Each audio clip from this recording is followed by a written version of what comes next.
Hello and welcome to a new video, and today's video we're going to take a look at the double buffed Hakamo-o and Hakamo-o, I think it's called. Hakamo-o as well as Kommo-o. We have Kommo-o as well with upper hand as well as the clanging scales. I'm fairly certain I actually took a look already in a team at Kommo-o, as it's a very good Pokemon to pair with the Empoleon. I think I took a look already at this Pokemon, but we haven't taken a look yet at the Hakamo-o. Hakamo-o is also a very interesting Pokemon. And this Pokemon got access to the new move of Rock Tomb there on it, which is one of the best moves, as you know already in the game, seen on a Pokemon like Credilli or the Claydol. But now this Pokemon has access to this move as well, allowing it to function as an interesting Pokemon. This Pokemon is going to be interesting as a Sacer position because it's going to have a lot of play against a lot of Pokemon. You're going to have Brick Break as the secondary charge move, which in hindsight, I would say I would not go for anymore. I would rather go ahead and go for Dragon Claw. That's my personal preferences. I just don't like Brick Break. Anyway, we're going to see here Clanging Scales knocking out the Denialip in the first battle, and this was already a quick first one, as you can now move on to the next opponent.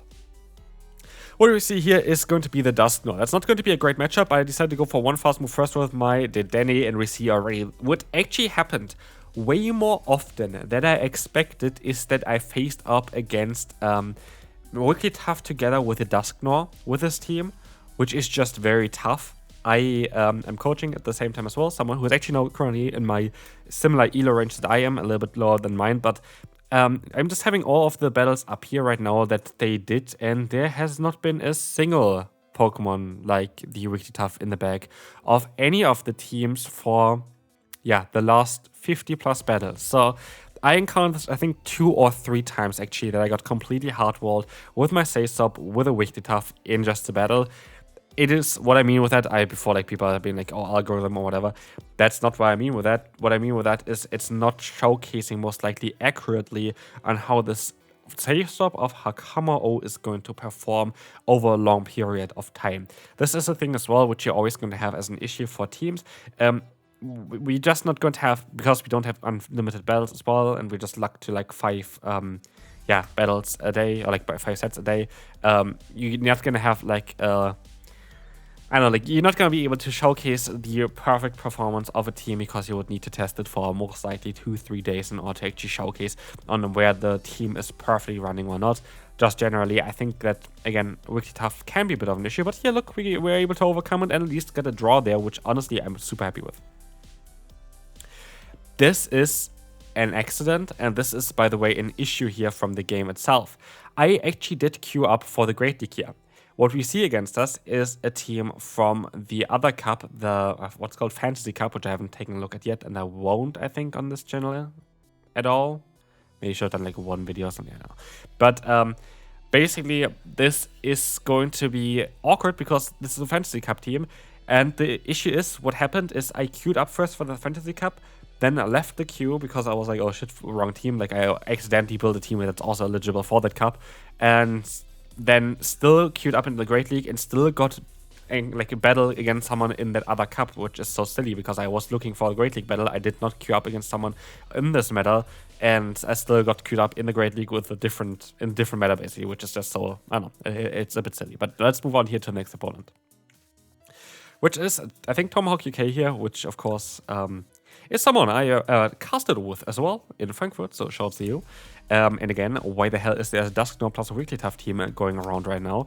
This is kind of ridiculous. Here, actually, I was quite happy with this play. Being able to go for the player off here allowed us to actually knock them out there. And I was able to stop out to catch the move, which I maybe should shield up. In hindsight now, because is it going to be the Bastion in the back again? I think that was the case the last team.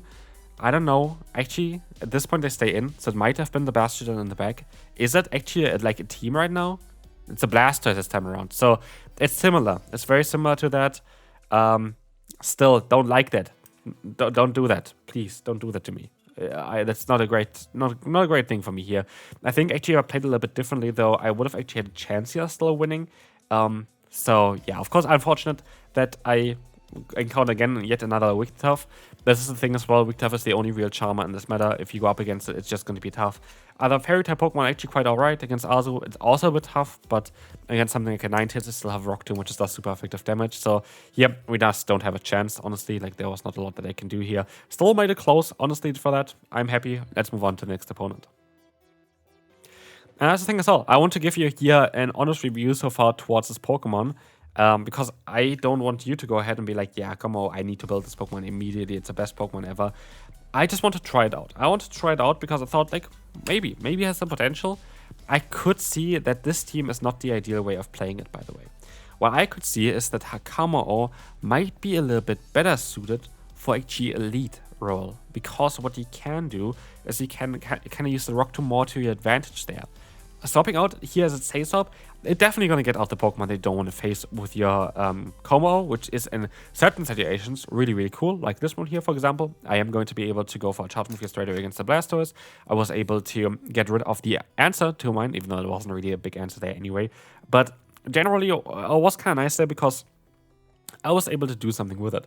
But here, like, it's not going to happen all the time where it's the best say-so to get something out there. A lot of times there are going to be counters, and then I think it's just going to be better to use it in the lead where you can use the Rock Tomb. If you're going to have like a Pokemon, like an elemental Pokemon, like Fire, Water, or a Grass type Pokemon, you're usually going to be able to beat it with a Dragon typing of yourself, and then you can debuff whatever comes in afterwards. I think this makes way more sense for this Pokemon. But here, we're going to be able to win this battle. The opponent even forfeited before I was able to land my final hit. Something that I only realized recently is that actually opponent has a higher attack stat than the Dedenne. And so I decided to catch the move here, which worked out super well. Hydro is coming up there, so Dedenne actually loses, I think, on the 2 shields. I think it does. It might actually just barely win because of the defense boost if you shield the first 2 ones, of course. I think that might happen. But here we have some elemental Pokemon where the Hakamo-o actually is really, really good against. We have the Dartrix. Honestly, Dartrix, I wanted to showcase Dartrix the entire time. I built myself a new Dartrix, and my Dartrix just did not work out at all for me. Like, it literally was one of the worst Pokemon I played all season. And so I didn't do a video towards it. I'm curious what the opponent has here for a team. And if we're going to have maybe a team that we can copy here, because honestly, Dartrix wasn't great for me. Dartrix was not a good Pokemon at all. I did not like it. I really did not like it. I think it was a bad Pokemon to play. So, I don't know. Hopefully this is a team that can maybe function a bit better here, and they can copy it and see if that's going to be better. But we have to see what they have in the back first. Dartrix is coming back in. I thought of going for Play Rough just to get the KO, but then I thought, like, most I can farm them down after this. I like the drop on the buff onto my defense, and Seed Bomb is barely doing damage. Like, Seed Bomb is not a great move at all. That's why I think actually that Leafage maybe is a little bit better. And we're gonna see another Dusknoir. I don't know why the Dusknoirs are coming up here right now the entire time. Apparently this Pokemon, I mean, the cool thing about Dusknoir is that there is no counter to the charge moves. If you have energy on Dusknoir, you're going to be able to find a target with it. There's not a single Pokemon currently in the meta that is going to be able to resist either the Ghost or the Fighting type coverage there. That's why Annihilape is so strong as well, or the Primeape. Anyway, this was mostly not the Dartrix team as the opponent just went down there. In comes Fortress. Fortress is going to be alright for our backline, and so I decided to swap out here at the same time as they swap out. Hindsight, of course, I would have not wanted to go into my Hakamo-o. I rather would have went into my Kommo-o, which is going to be also able to resist the water type damage, so they go for the body slam instead of the water pulse. But yeah, generally, of course, you have the upper hand on the Kommo-o, which just does more damage than the Brick Break. Brick Break is really not a good move, and all for Hakamo-o to be a good Pokemon, and like a Pokemon that I would say, yeah, build it, please, you need to have a change towards Brick Break to do a tiny bit more damage. Not a lot, not a lot, don't get me wrong, like, you don't need to have like a million damage or whatever. Give it 10 more damage, and that's all you need for Brick Break to actually have play. That's all you need. Just 10 more damage. And Brick Break all of a sudden is going to be a move that you can use with it, because then the damage kind of stacks with the drop that you're going to get there, the defense drop there. And right now, it's just not doing enough damage for Brick Break to really function well. And so, yeah, it's going to be a bit tough. We want to... Actually, we shield the move up just in case they have Earthquake. They really know they have Sand Tomb, so I don't have to shield up another one. They're going to go for another charge move here, so I'm right there. Like, there's nothing really that I'm worried about. Sand Tomb is going to come through, and we're going to be able to just go ahead and go for another Parabolic Charge. This is going to allow us to get some nice damage in. We're going to be able to get the KO there, and we're going to have another charge move coming through next, which is going to be up against a Moltres. They swap out, we can swap out, we get energy, we have a Clanging Scales stored against that Moltres, and there's no Moltres in the world that can take a hit. Clanging Scales, the strongest move kind of in the game right now. Yeah, we're going to be able to win this one. Against Meowscarada, a Pokemon that honestly is kind of interesting. I saw a lot of people actually having great success with this Pokemon in this meta as well. I think it's a Pokemon that I showcased already earlier because I thought it would be an interesting one. I think it's a cool Pokemon to run. We saw even a player in the regional in Frankfurt having a lot of success with this Pokemon as a great anti-meta pick. We see here the blasters coming in. We're going to be able to go for the Rock Tomb. This is going to allow us to get some nice attack drops there, and we're going to be able to now shield this move up. This is going to be alright, and we can try to do our best to farm them down, but we have to use another shield here. That's kind of unfortunate, but it is what it is. As we will see here, we are going to have now at least the alignment, and Klotzer generally is a bit of a tough Pokemon to deal with because we don't have damage that we can go for here. We are forced to sub out into our Kommo-o, and we have now at least damage that we can go for, but again, yeah, it is just going to be a bit more tricky here. We're going to have the Meowscarada still coming in, and with that, yeah, they're just going to be able to do quite a bit.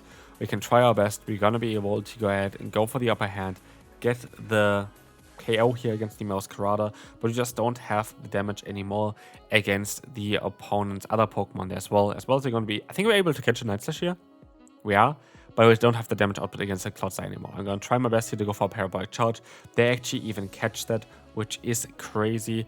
But yeah, as you see here, the player is coming through.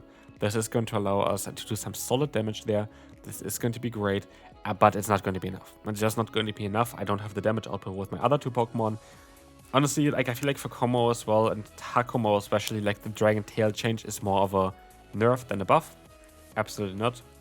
Like, absolutely, it's not a great move at all there. But as you're going to see here, they're just going to be able to win with Meowscarada, which is alright. Good game there. Well done. I think it's a cool Pokemon to run.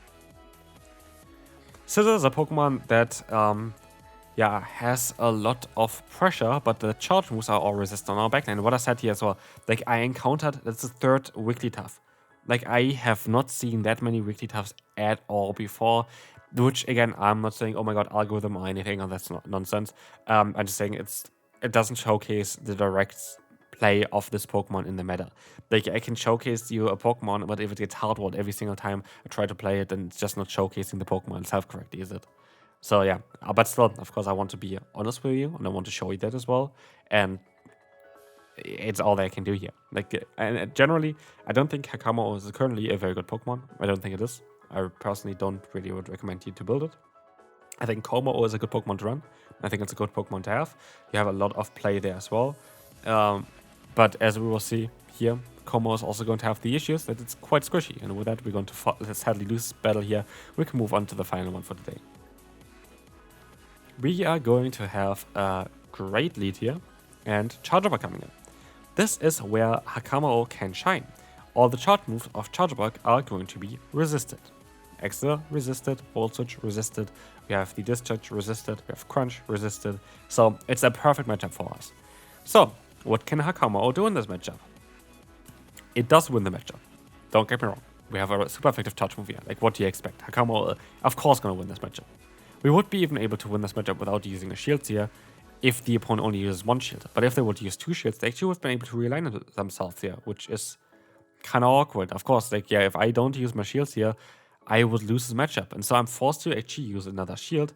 And, yeah, this is going to be a bit awkward now, as I can try to go for my Rock Tomb to knock them out, but, like, I'm now shieldless. And we have the Azumarill against us, and they're gonna get a ton of energy. And I have a Kommo-o that's gonna one-shot by a Play Rough, and a Dene that's not really known for its bulk, right? So yeah, that is a bit tricky. But I get the debuff here, which is cool, so I can take the hit a little bit easier, which is very nice. Play Rough is coming through. We're gonna swap out here. As you see, at least the Bastion, this is where those Pokemon are shining. This is where the Kommo-o there and the Kommo-o are really, really good, is against, of course, those Bastions, which have been more and more popular as well. So there is something good towards it as well. And this is going to be also the final battle of this video. As you can imagine already, this game is over. There's nothing they can do. We can even pressure here the Azumarill with the insane amount of damage of that Clanging Scales. Clanging Scales, of course, double resisted, but because of the damage output, it's actually really cool.